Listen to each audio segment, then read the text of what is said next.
Historic conflicts. Dawn breaks over the rolling fields of northern France.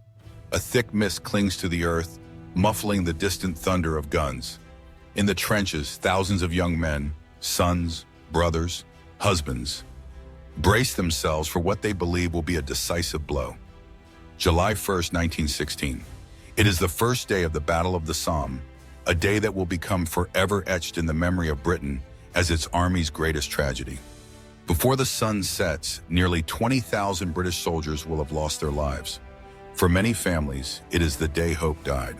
To understand why so many lives were sacrificed on the banks of the Somme, we must journey back to the dark heart of World War I, a conflict that, by the summer of 1916, had already consumed millions.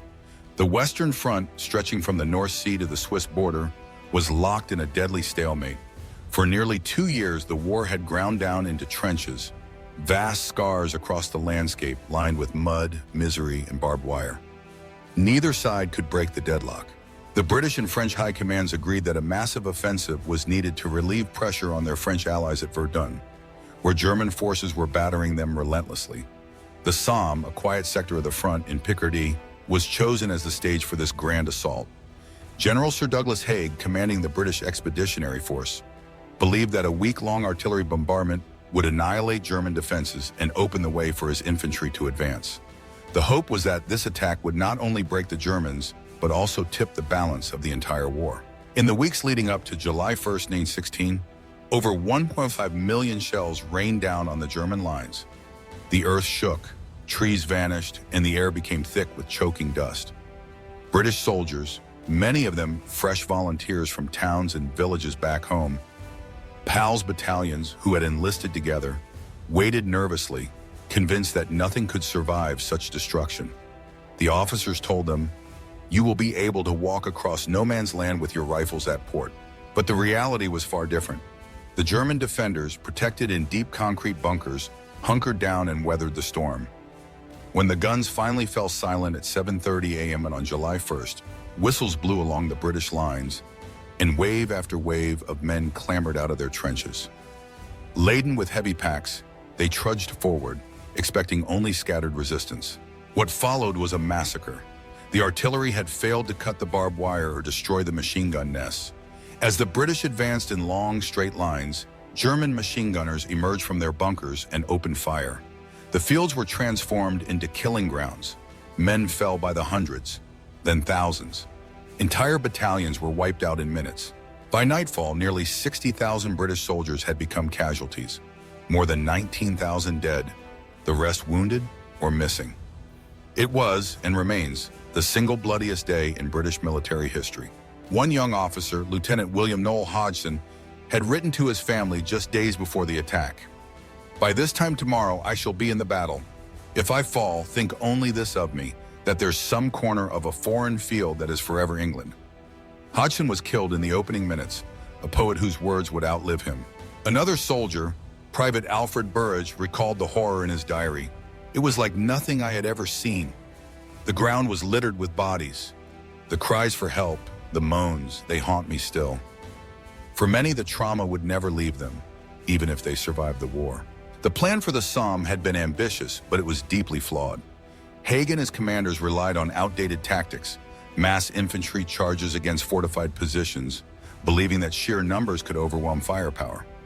Trench warfare had turned the Western Front into a nightmare of mud, rats, and disease. Soldiers lived for weeks in waterlogged ditches, under constant threat of snipers, gas attacks, and shell fire. The artillery bombardment, intended to clear the way, churned the earth into a quagmire, but failed to silence the enemy guns. Machine guns, a relatively new invention, dominated the battlefield. A single German MG-08 machine gun could fire 500 rounds per minute, more than enough to mow down advancing lines of men. The British generals, many of whom had cut their teeth in colonial wars, were slow to recognize the new reality. Courage and discipline, they believed, would carry the day. But at the Somme, these qualities met the mechanized slaughter of modern war. As the days turned into weeks, the battle became a grim war of attrition. The British adapted their tactics, learning hard lessons at a terrible cost. They began to attack in smaller groups, supported by creeping artillery barrages that moved forward just ahead of the infantry. New weapons like tanks made their debut on the Somme in September 1916. Though mechanically unreliable, these lumbering machines offered a glimpse of the future of warfare. The fighting raged for more than 4 months. Villages like Mametz, Thiepval, and Beaumont-Hamel became household names synonymous with sacrifice. The landscape was transformed into a moonscape of shell craters and shattered trees. Mud swallowed men and machines alike. Rain, cold, and the constant barrage of shells made daily existence a living hell.